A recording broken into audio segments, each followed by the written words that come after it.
in my mind, I think you have to kind of go preloaded or almost inoculated to you're not going to quit, right? Like you just have to develop that as a mindset where that's something that is so, abhorrent and distasteful to you that that's not going to be anything that's going to happen.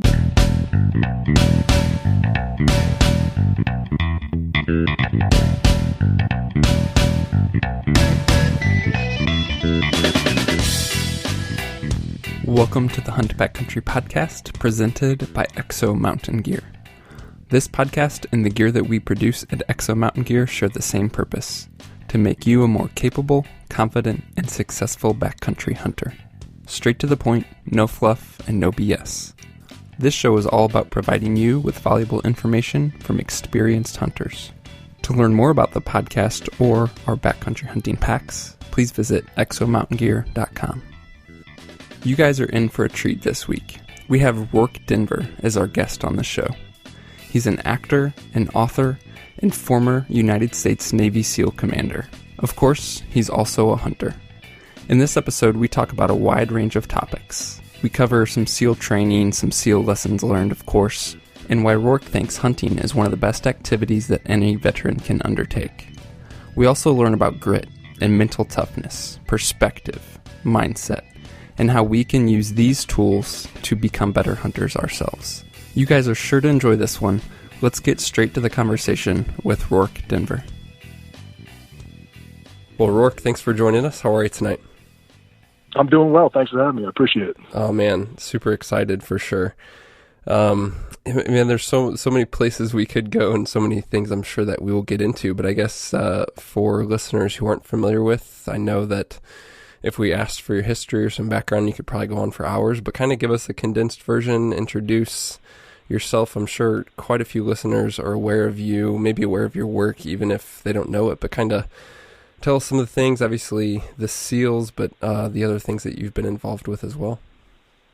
Yeah, I mean, I guess the elevator speech is, I'm Rorke Denver. I grew up in Northern California, lifelong outdoorsman, mostly a fisherman with my dad. My younger brother grew up fly fishing and started fly fishing before I can frankly remember. My dad wasn't a big hunter, so I didn't really get into hunting at a young age, but grew up in the Bay Area, got recruited to play lacrosse at Syracuse in upstate New York, so I got to play for kind of a powerhouse lacrosse team in college, which was a lot of fun, and had a lot of team success while I was there, which kind of built into this desire to keep performing at a high level team. And so my senior year, I kind of got the calling that military service would be the right place to start as an adult. So I walked into a Navy recruiter's office in Syracuse, New York, and said, I want to be an officer in the Navy, and I want to try the SEALs, because I'd heard that about 75-80% of the people that go there don't make it, and that sounded like the right odds to me.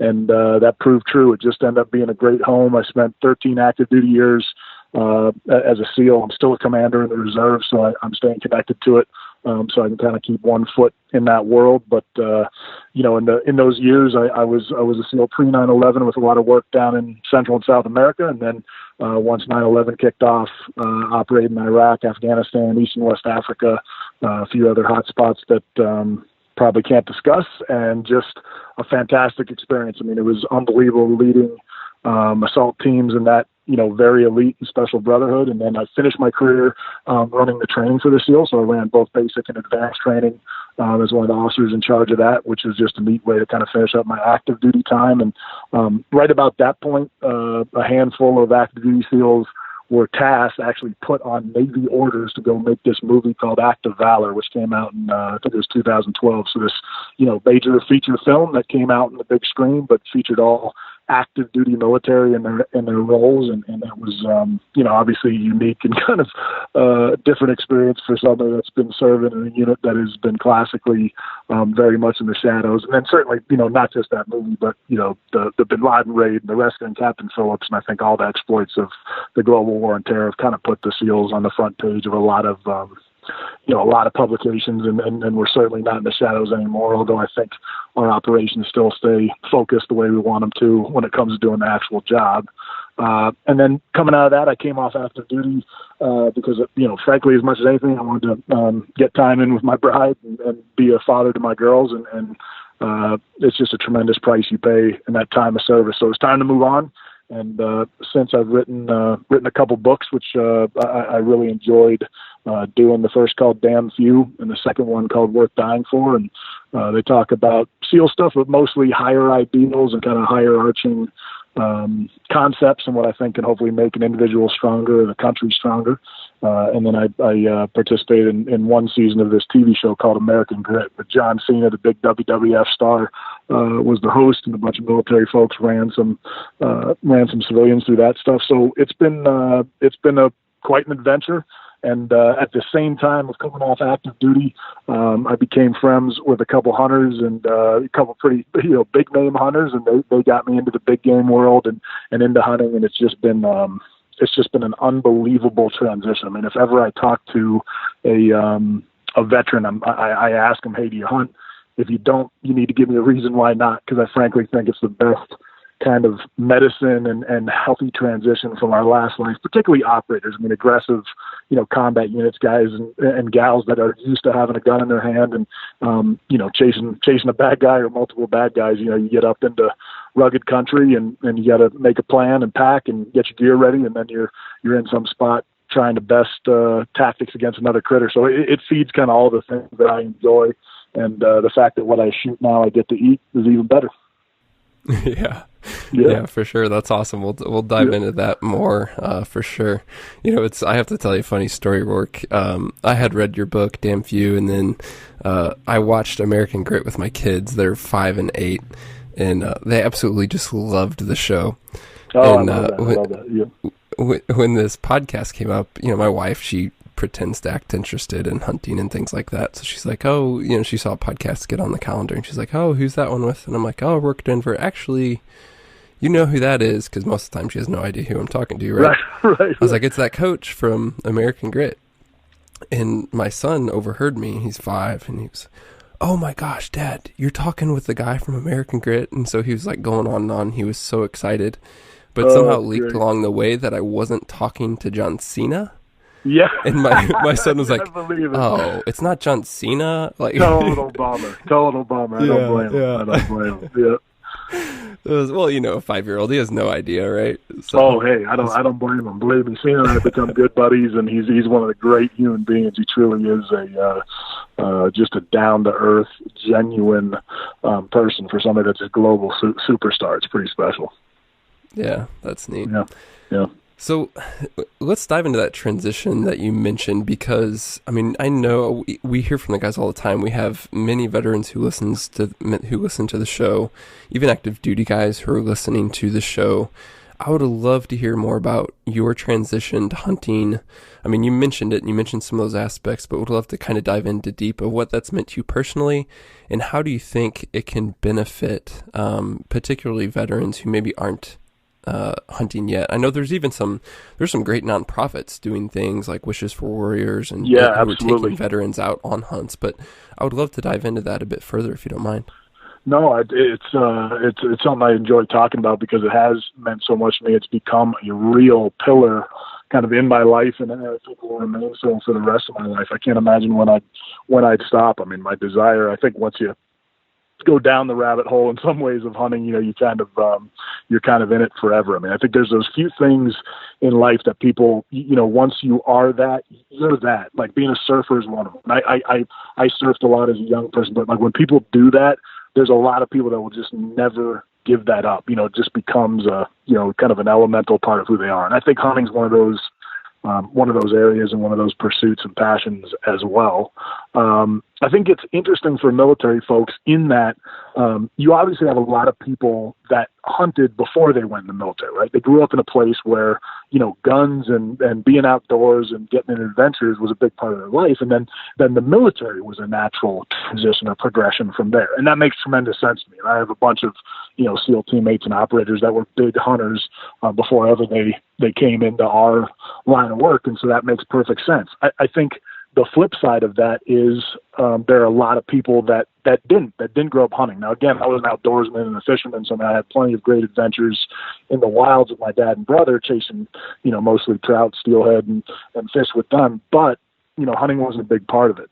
I grew up shooting a little bit, mostly tin can, your classic young boy with a brother, shooting BB guns up through when we got 22s and shooting on, buddies in my dad's land and things like that. So, I mean, I grew up shooting, but again, not hunting necessarily. And then when I got into the SEAL teams, obviously shooting on the tactical level and shooting effectively for the job we're going to do becomes a massive part of what you do. I mean, everyone thinks every SEAL is a sniper, and that's not the case. I mean, snipers are snipers, and we have a group of those guys within the organization. The rest of us have different jobs. And in particular, for me as an officer, my job was really to run the shooters. I mean, I got to shoot plenty, but that wasn't on a most, fundamental level what I was paid to do. My job was to run the mission, to run the boys, and hopefully win the day with them and on the country's behalf. But shooting is a huge part of what we do, and I think anybody that shoots a lot, and particularly in the military, you have a premium other than civilians that take shooting very seriously on the amount of time you can get on ranges and shoot. The thing I think is neat about shooting, and hunters would know this, but I don't think a lot of non-hunters know this, and then I think veterans sort of forget it, that a lot of things you do to shoot well are just kind of good for your system, right? I mean, shooting well is almost like meditation or some drill where you've got to calm yourself. I mean, you don't get to be erratic and crazy and aggressive on a gun and have it result in accurate shots, right? Like we all know, even in a gunfight, when our guys are slinging lead at a high rate of speed, we know trigger control and breathing and follow through and sight alignment, sight picture, and all these things are huge parts of doing that effectively. And obviously in our line of work, you can't not do it effectively. So if you're not shooting well, you're going to lose the fight. And in our line of work, that means you're not going home. So that shooting becomes a very big part of your life. And so I think veterans that are leaving the military, I think at the most basic level, if hunting doesn't interest them, I think they should keep shooting. I just think shooting is one of those, it just becomes this kind of healthy, I think, outlet for, in many ways, I think, healthily aggressive people. I mean, I think the term aggressive has become this negative in our country, which I think is a sad thing. I'm an aggressive person. I like to fight. I like to win. I like competing. And so those things, if you can channel them into healthy venues for that, then you're onto something, right?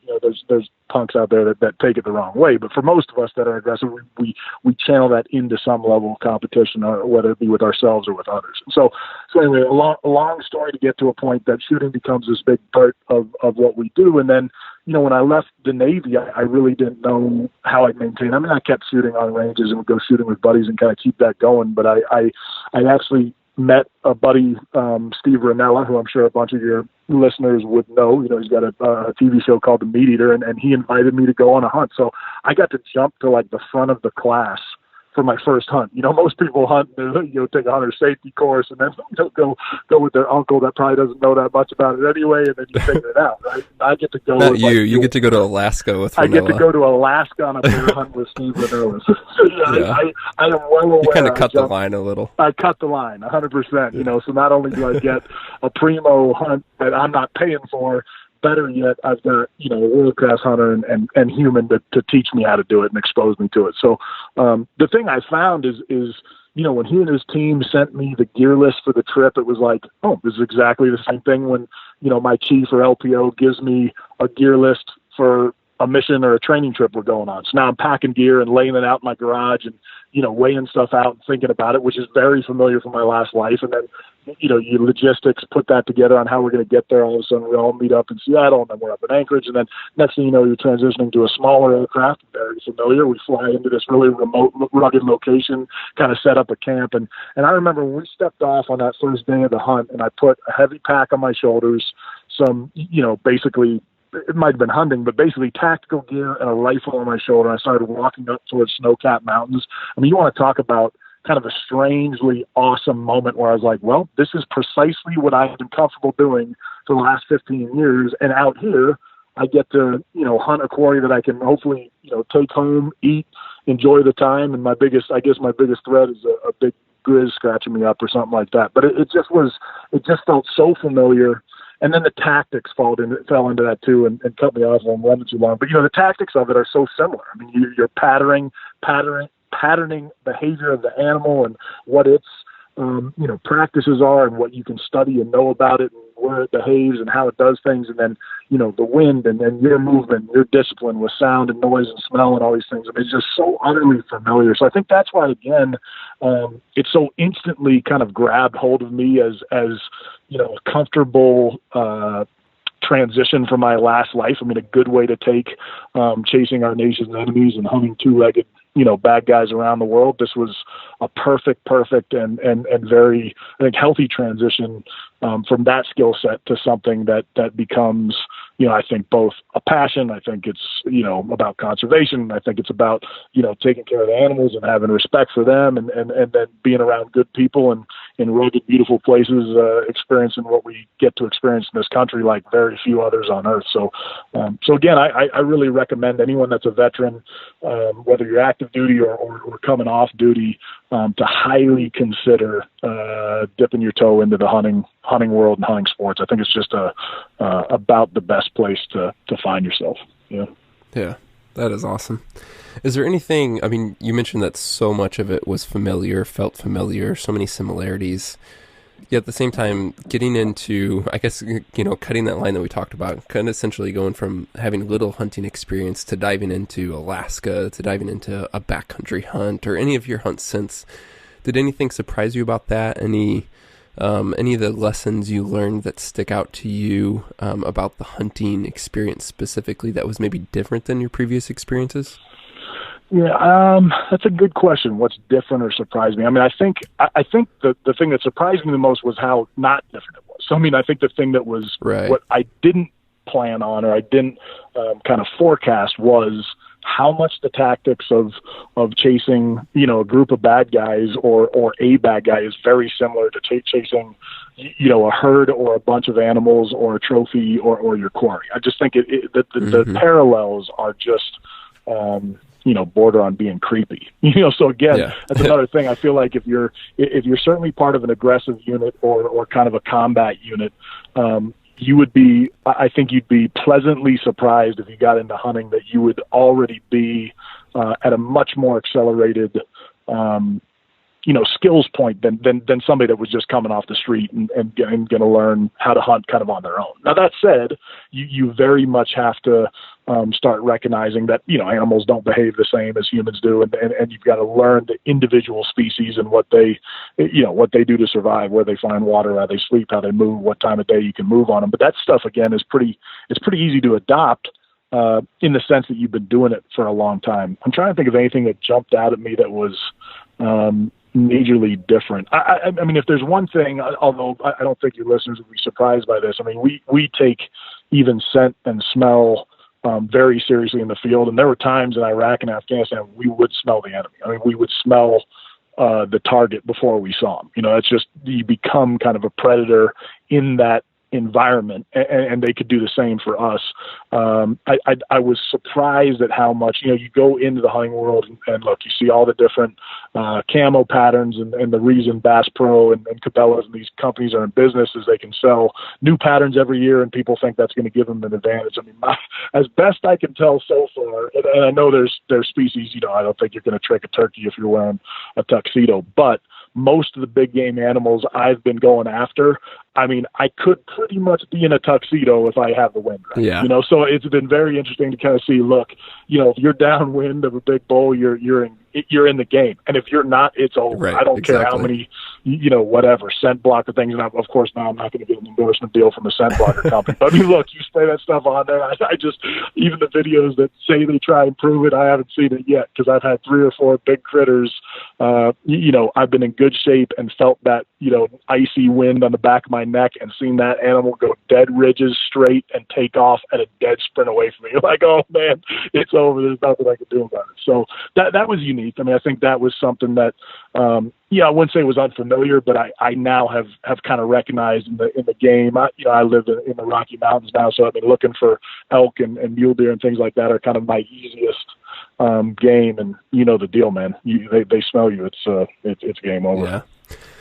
The similarities of tactics you talked about, and kind of applying your knowledge from the combat experience to hunting. I mean, to get into specifics, and I think you mentioned some, but just to clarify, I mean, is it really understanding things like tracking, the behavior of what you're targeting, the time of day they move, things like that? Is that what you're kind of referring to in terms of the similarities of tactics? Yeah, I mean, those two are definitely on the list. I mean, tracking is something that, in particular, some of our snipers and some of the elite units do train to. I mean, technology has moved past that in some ways with our ability to target and track, the bad guys on the battlefield. So there's not so much, looking down at a footprint. Although plenty of times I saw a footprint and we knew we were in a place where that wasn't an American footprint. So let's be on our game.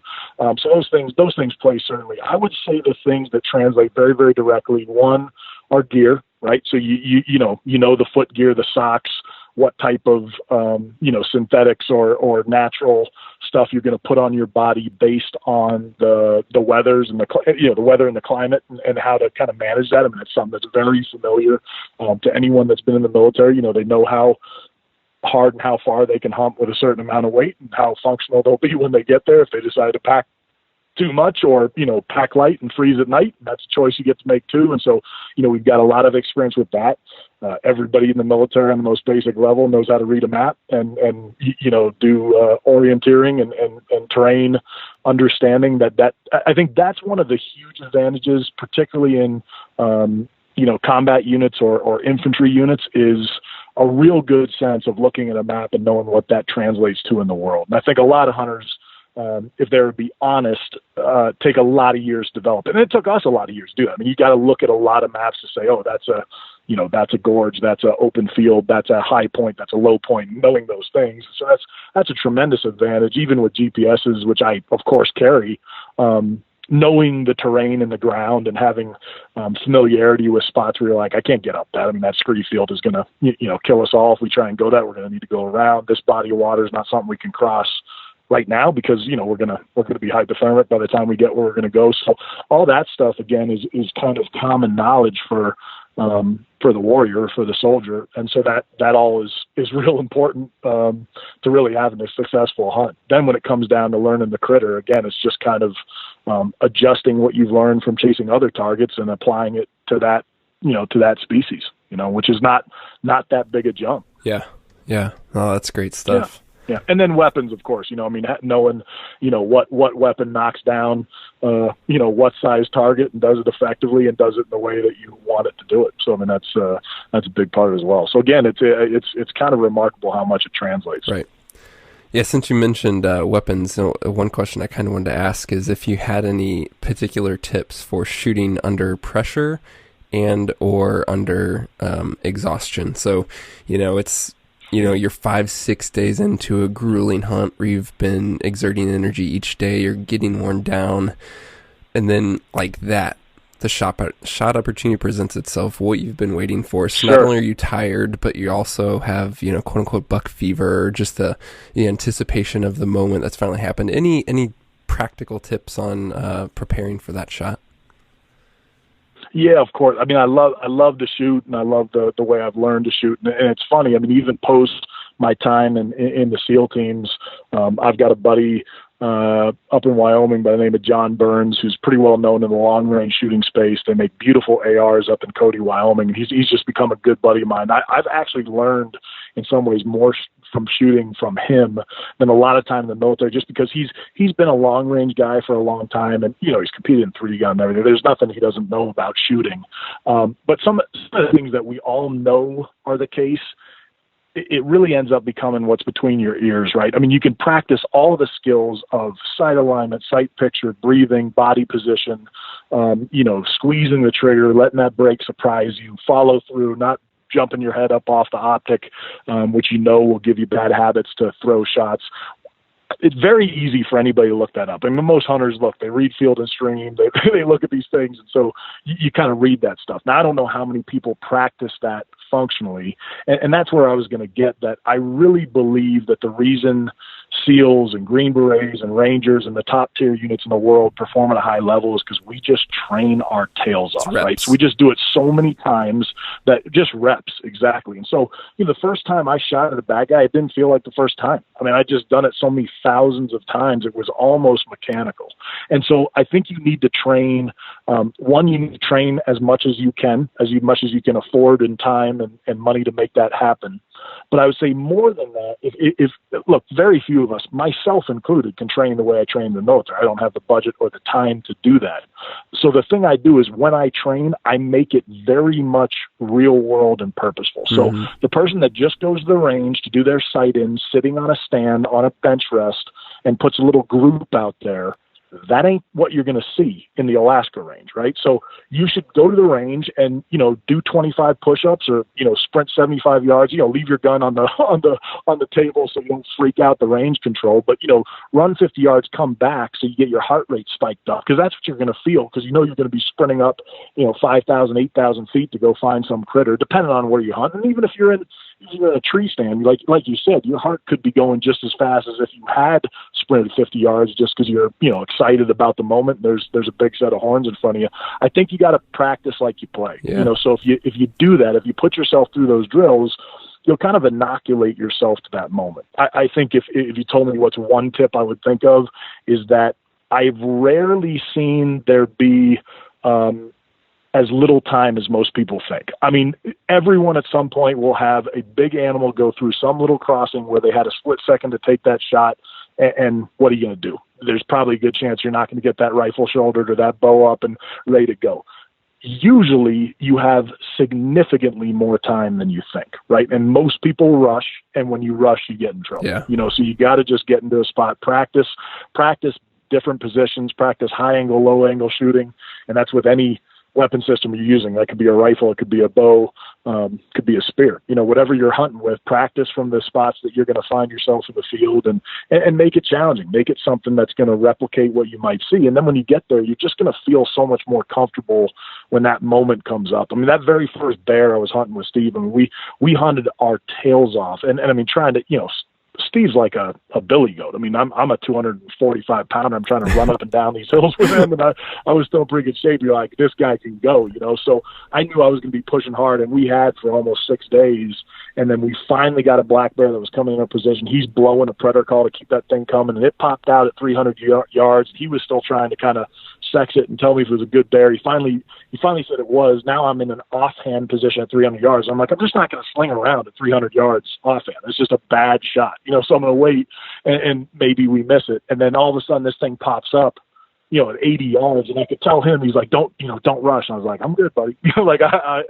I've seen targets that I've put my crosshairs on before, and let me just, take a break. And I squeezed in such a way, the gun surprised me, and that thing, I think that thing was dead before it hit the ground. But it comes down to practice, it comes down to practice. I think people that don't put that time in do themselves a huge disservice when it comes to the moment. Yeah, man, that's really good. Intentional practice, and what you said about you so often have much more time than you think you do. But I mean, both of those pieces of advice no are doubt, right on. No doubt.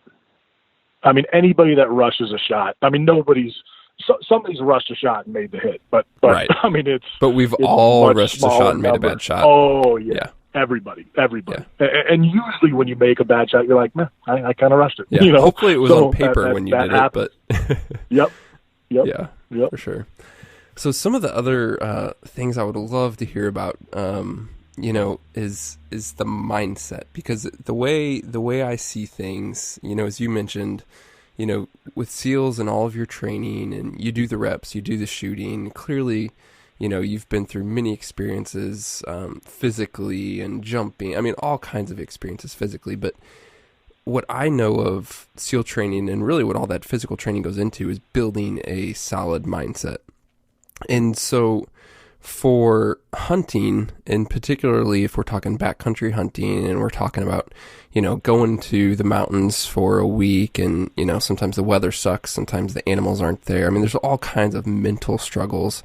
And particularly this is even more for the guys who are newer to this. I mean, we have, guys and gals listening to this who've been doing it for decades, and we have guys who are going on their first hunt this coming year. So all over the map there. But I would love to talk about mindset, kind of mental toughness, even some of the, the lessons you can apply it to American Grit, how you worked with those contestants, and really apply that to giving us the mental fortitude to endure through a long, hard hunt when things aren't going well, and kind of just talk us through how we can prepare for and develop mental strength to, face adversity. And this obviously applies to much more than hunting, Sure. but that's the context that we're in, right? No, it's great. I mean, it goes across all kind of experiences in life. So nothing I'm going to say here is unique to the hunting world, but let's apply it to that. Right. I mean, one of the things, and you said it, that I think people don't maybe realize, and I think some people do, but I think there's a lot of people that probably think, this horrific mythic training we put people through in the SEALs gives us some tactic or some physical ability that other people don't have. And it just isn't true. We go hard. I mean, there's no question. I've been to Ranger School. I've been to some other elite programs, and we push physically as hard as any program I've ever seen. And consequently, 75, 80% of the folks that show up, all of whom are in shape. I mean, nobody's not physically qualified. It's not like we're putting the 80% that goes out, we're chubby. That's not how that works. It really comes down to the individual that can see beyond the discomfort in the moment and kind of look at a goal and do whatever it takes to achieve that goal. And the thing I found, and I know I fall into this category, and I'm not saying it arrogantly, or I hope it doesn't come across that way, but when I think of my teammates, I can say, very sincerely, our guys have an almost irrational belief in themselves. I mean, nearly an irrational belief, just that they can win, beat someone, succeed, and achieve what they want to achieve.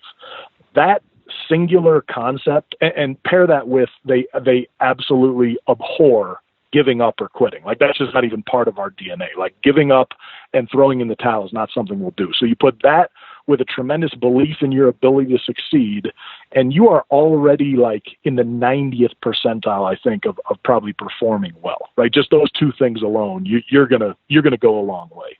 The thing that I find when it comes to, hunting, and I've experienced both sides. I mean, I'm not batting 1,000 when it comes to hunts, and no hunter is, and no hunter will ever be, not if they spend any time at it, is you just have to do the work, right? I mean, I think people get caught up in the, emotion of it, and the animals aren't here. The weather has just socked us in. And look, sometimes you're just going to get beat. I mean, you're going to wait. Somebody listening to this show is going to wait 5, 8, 10 years to spend money on a big Alaska hunt. And they're going to get to the Brooks Range, and they're going to get socked in and never have a chance to hunt. There's nothing they can do about it. So, I mean, look, at that point, hopefully you went with good buddies.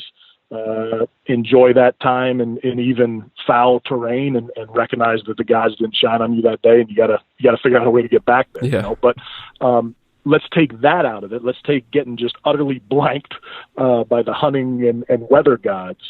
What I've found, and I've learned this from watching, some of the best hunters, guys like Ranella and some of my buddies that I've had, just the real pleasure and privilege to hunt with, is those guys work harder than most people. I mean, if you watch Steve on any one of his shows, and you watch the hunters, I feel like that meet with success, you don't see them like sitting down a lot. I mean, they're just working, in the hours of the day and morning and evening that you can be putting in effort, they're doing it. And I think you can get a lot further in the hunting world just by being willing to work and outwork the other people that hunt to put you in a good spot for success. Now there's plenty of tactics, and I don't even know enough to tell you, there's days and there's certain type hunts where the work is sitting in a stand and being patient. Right. That just happens to be what's offered. I mean, even that black bear hunt, we spent 6 days tromping around trying to find one to spot and stock, and we got to a point where it's like, look, the only place we have sight lines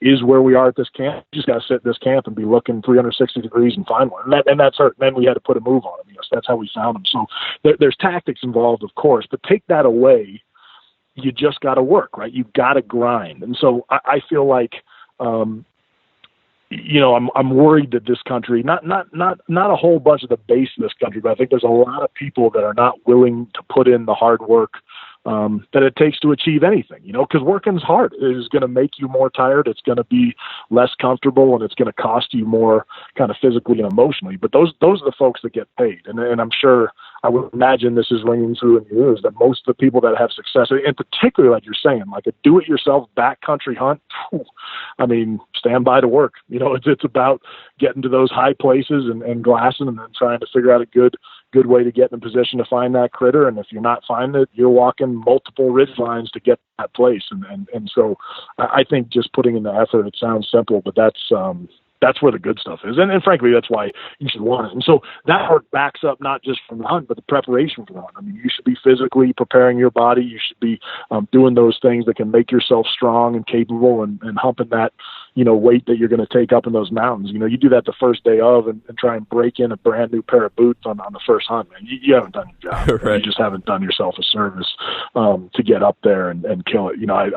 I remember hearing Remy Warren, who's another great world-class hunter that I've gotten to know. And he was talking, the boots he's running in, they're like a year to get them ready, and then it's hopefully you keep them for as long as you can. But, the guys that are the weekend warrior going to grab a bunch of kit and walk out there and do it are probably not going to meet with success. And then the last thing I'll leave you with, the other thing that I think you just have to be, and I learned this in the SEAL teams in pretty harsh and sometimes very savage ways, is being comfortable with understanding this.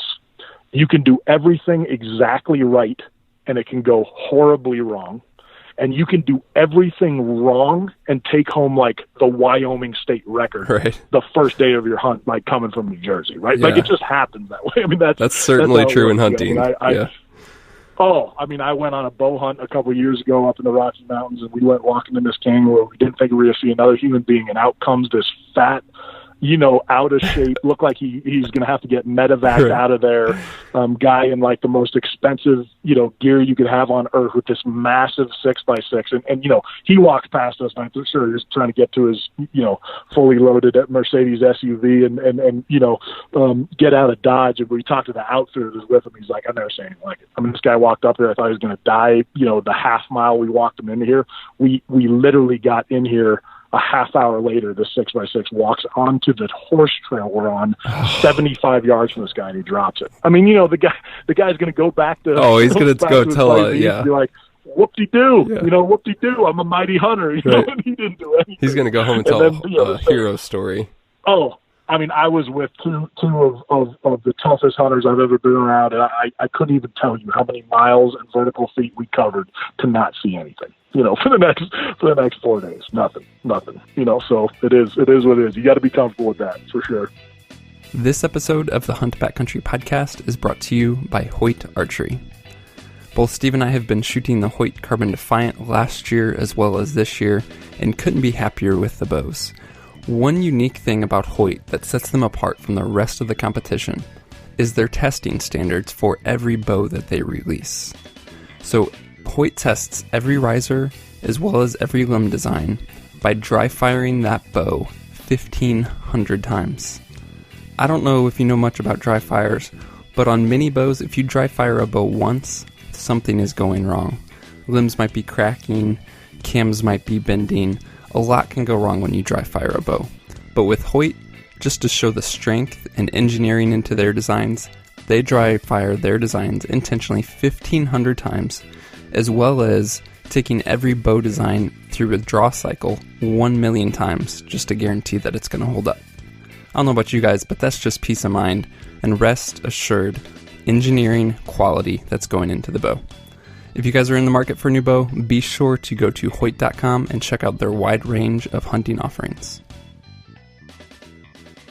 So whether this is hearkening back to, a memory that you have personally, whether it's, back to one of those contestants from Grit and they're at a bad spot of competition, how do you coach yourself or coach someone else? Like, what were the things you would be saying when someone wants to quit? The thing that's so tough about quitting, and it's tough when you have kids because you watch them and you wonder, when I was that age, was I kind of given up on things? I'm sure I was. I just don't think it's an innate thing to never give up. I think it's something that is practiced and kind of learned, and hopefully my kiddos will see me and their mama doing that, not giving up, and they'll kind of start doing the same thing. the thing that's scary in my mind about quitting is the thing I saw in SEAL training is once somebody's mind turned to quitting, it was very, very hard to undo that. We had guys that would come up to quit. An instructor would somewhat talk them back into training, and we'd see them 10 minutes later. 10 minutes later, an hour later, they'd be back to quit. Usually when that seed kind of starts to take hold or starts to flower, it's tough. So, you got to suppress it before it even kind of starts. So, in my mind, I think you have to kind of go preloaded or almost inoculated to you're not going to quit, right? Like you just have to develop that as a mindset where that's something that is so abhorrent and distasteful to you that's not going to be anything that's going to happen. You might lose, you might fall short, you might get hurt and not get to where you want to get, but quitting, that isn't going to be part of it. And to be honest, that is a 100% like spiritual, mental, character type drill. There's nothing, you can't take a drug. There's no pill you're going to take that's going to make you a quitter or a non-quitter. It doesn't work that way. It just comes from someplace inside. So I think, yeah, sorry, I didn't mean to cut you off. I was just saying though, like it's sometimes phrased as someone is or isn't a quitter, which makes it sound like kind of what you were hearkening back to, that someone was born that way, but that can totally be developed. As you said, that sort of mental skill, no, 100%. That can totally be developed and strengthened, which is good. 100%. Yeah, for sure. And I don't think it's there's not that many things I think you're kind of just bound because you were born with it, right? I do think there's a lot of things you're born with. I think I talk about leadership a lot, and it's a big part of kind of my consulting business world. And people ask me, are leaders born or are they made?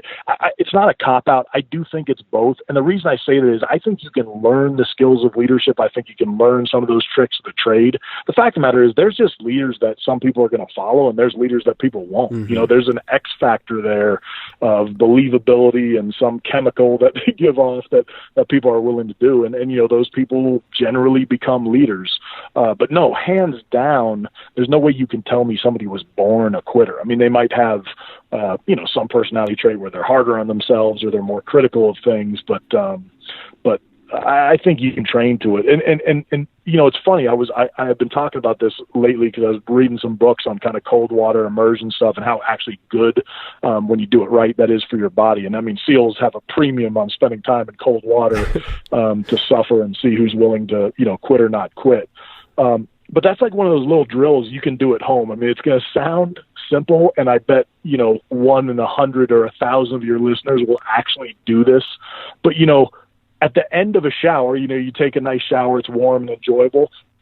Take your time, maybe, gradually bring it over there, or just slam it over. If you feel like doing it the way I do it, slam it over to like freezing cold and stay there for about 2 minutes. One, it's actually good for you. It kind of like ignites your system and is good for your body to get cold water on you, but it also sucks. Right. And you can practice that because it's something you do every day.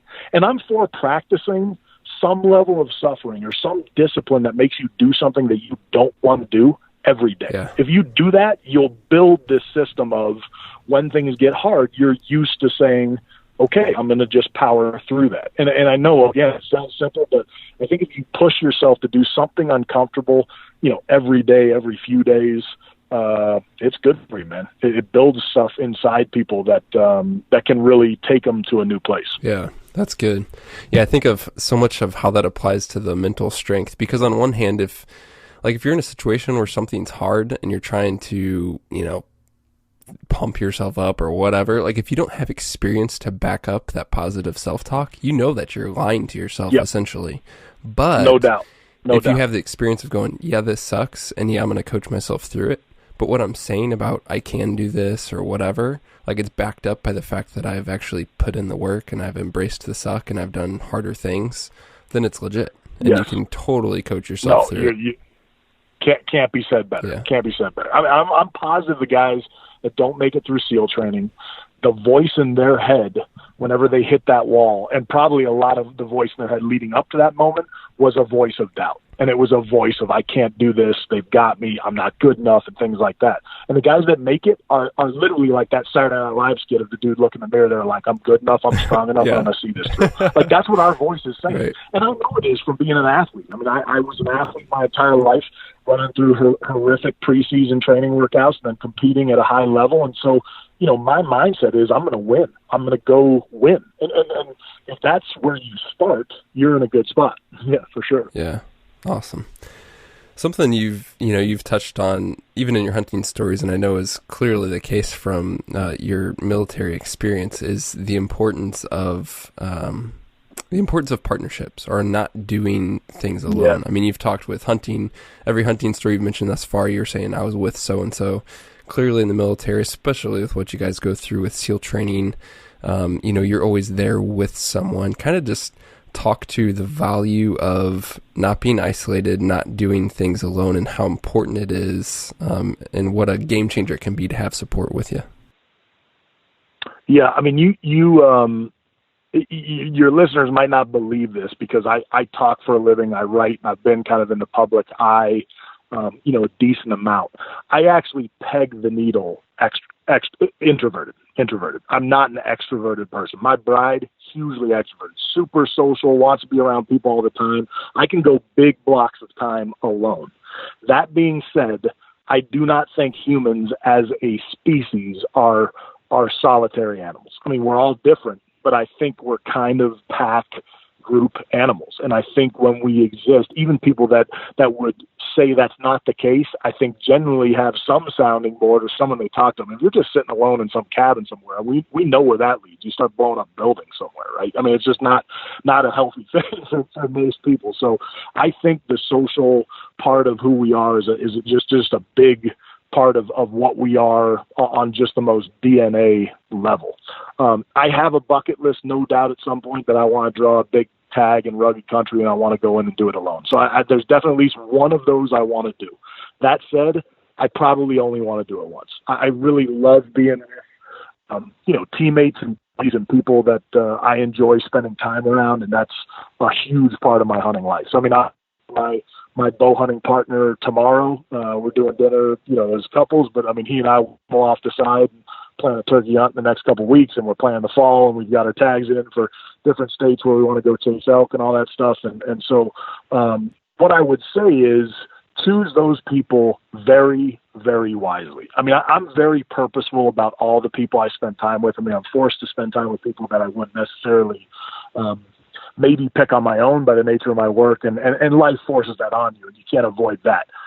What you can avoid and what you can control is those people that you're going to share time with, particularly in spots that require, a good partner in crime, like backcountry hunting or hunts or fishing and things like that. Those I choose very, very carefully. The last place I want to be is in some rugged remote spot with a jackass. Yeah. I don't want to be with somebody I don't want to be around. That's just bad business. Right. So I've been invited on hunts. I mean, I've been invited on a couple primo hunts that would make some people's skin crawl here to know I said no, but I knew some of the guest list, and I was like, nope, I'm not gonna spend my time with people I don't want to be around. So that's a very small list of folks that I want to go do that with, and you know them right away, right? I mean, that's the funny thing. I mean, if you've done one big backcountry hunt, you probably know everything you need to know about the people you do want to be with and the people you don't want to be with. And it's different for everybody. I mean, look, there's people that want to go hunting, but half their hunting experience is wanting to go drinking. And look, I'm not gonna say to someone that that's wrong. I mean, I think, obviously drinking and hunting, let's separate the two by time when you get the gun in your hand. But I mean, there's plenty of people that go to deer camp and duck camp and do that stuff and want to drink and have cigars at night. And that's a big social part of that game. I got no problem with that. It's not what I want to do. I'm not a drinker, so I'm not somebody that would appeal to me as much. And I know that. So I know my hunts are going to be kind of a different group of people. I've got a couple buddies that I live with in my area that are hunters and avid hunters. They're not in good enough shape. They don't take it as serious. They don't think about it the same way. And I love those guys, and I'll spend time with them, with family and friends and doing other social things. I'm not going hunting with them. It's not the person I want to be with. I want to be with somebody that's fit. I want to be with somebody that if I get scratched up or I'm incapacitated or I'm in bad trouble in rugged country, I know that person's going to, kill themselves trying to help me, and I'll do the same for them. I want somebody that has the discipline to, do the right thing when the moment counts with a critter and all the things in between. So I think, picking your hunting crew, you want to take a good amount of time and do that right. Yeah. How do you, I mean, this is, it could go so many ways and is a hard question to answer, I fully realize, but any insight on kind of vetting somebody out? Like, clearly I don't think it would be wise to make your first trip of like, oh yeah, let's go 6 days in the backcountry. I mean, would you just start smaller, hanging out, shooting, maybe do a small local hunt sure. to kind of feel things out?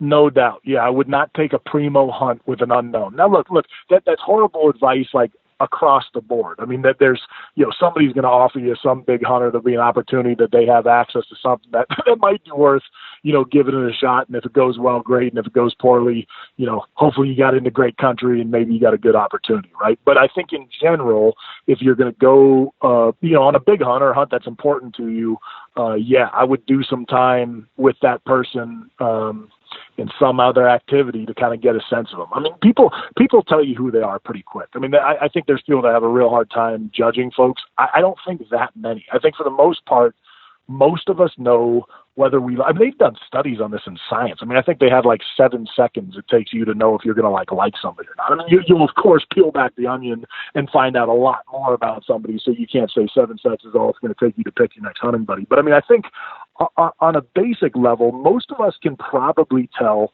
from even one or two social engagements with somebody if that's somebody you're going to want to be, in tough country with. I don't think that's hard. I couldn't tell you exactly, hey, here's the checklist you need to use talking to somebody, because everybody's different. My list would be different than your list, although I bet they'd be pretty similar, right? Yeah. There'd probably be, a lot of, if there were 10 items on the list, I bet you and I, even though we met tonight talking on this podcast, there's probably 8 items on that list, 7 at least that are the same. Yep.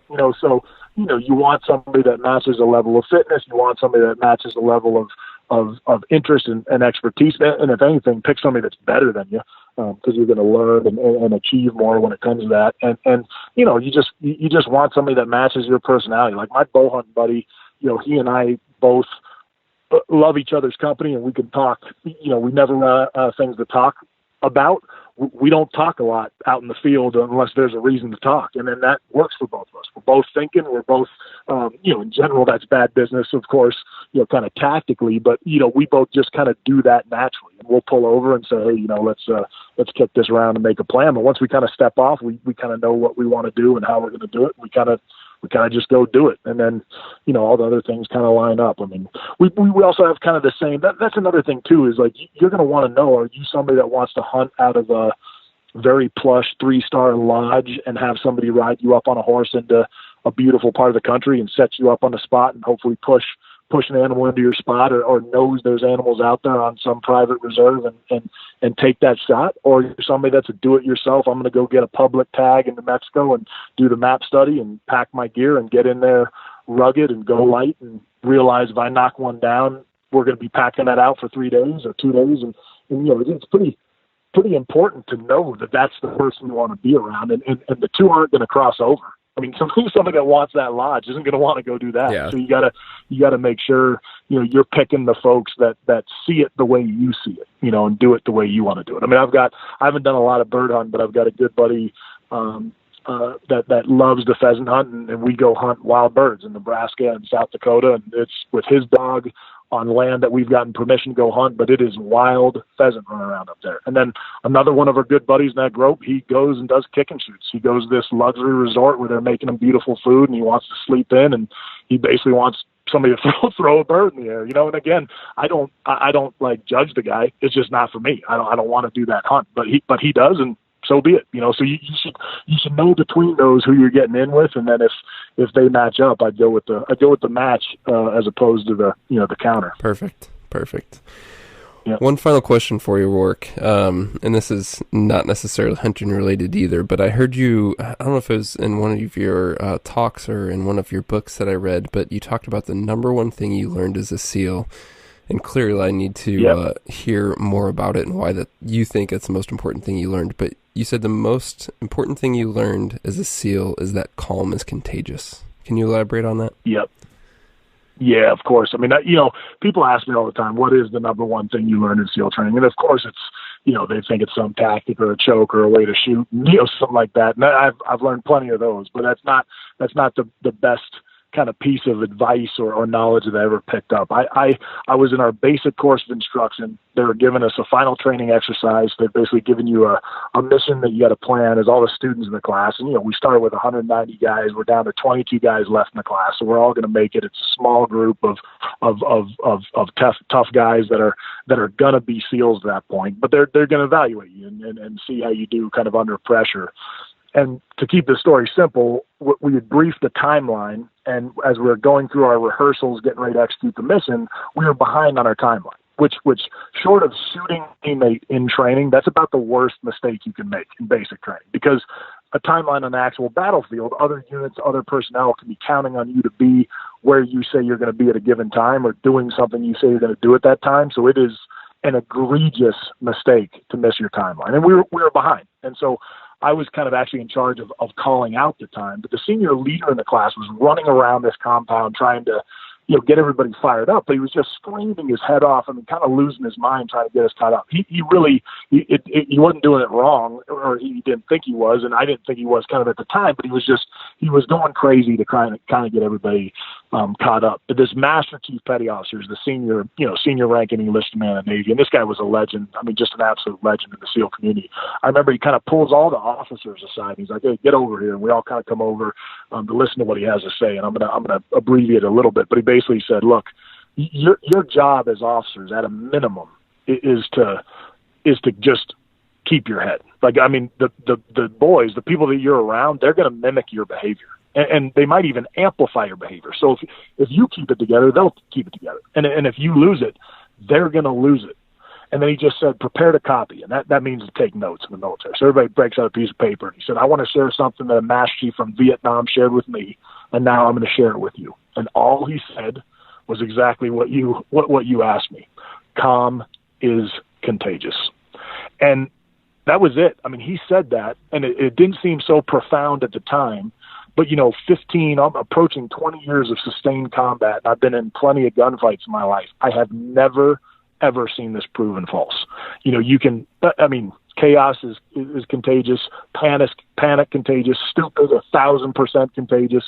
So calm just kind of gives you this ability to kind of keep cool under pressure, and it just seems to radiate to other folks. I mean, it just becomes one of those things that if you're kind of keeping cool, other people will keep cool. And frankly, if you're doing it for yourself, I've yet to see somebody that was agitated, amped up, panicked, or energized to the point where they couldn't think that's going to shoot well or make good decisions. Whereas even if you're tired and hurting, if you just keep calm, you keep cool. And look, bad things can happen in the woods, right? I mean, we all know this. Every Field and Stream magazine that comes up has some like horrific survival story where somebody snapped both their femurs and crawled out of the Bob Marshall or something like that. And none of those guys panicked. I mean, anyone that didn't write the story about how they survived. Yeah. But the ones that kind of kept their head do. And so calm is contagious is no doubt the best thing I learned as a SEAL, and it's something I try to maintain and think about all the time, and certainly do, so the people around me kind of stay in that same zone. Excellent. Rorke, thank you so much for joining us. Where would you point our listeners to if they want to find more about you, check out your books, follow you on social media, anything like that? What resources can you give us? I appreciate it. No, thank you. Yeah, so there's going to be more coming soon, and I'll circle back with you, and maybe you can post it for me at some point, because I've got a website coming, some other things kind of building up right now. But I've got 2 books you can find at Amazon. So if you punch in Rorke Denver author at Amazon, you're going to find both my books.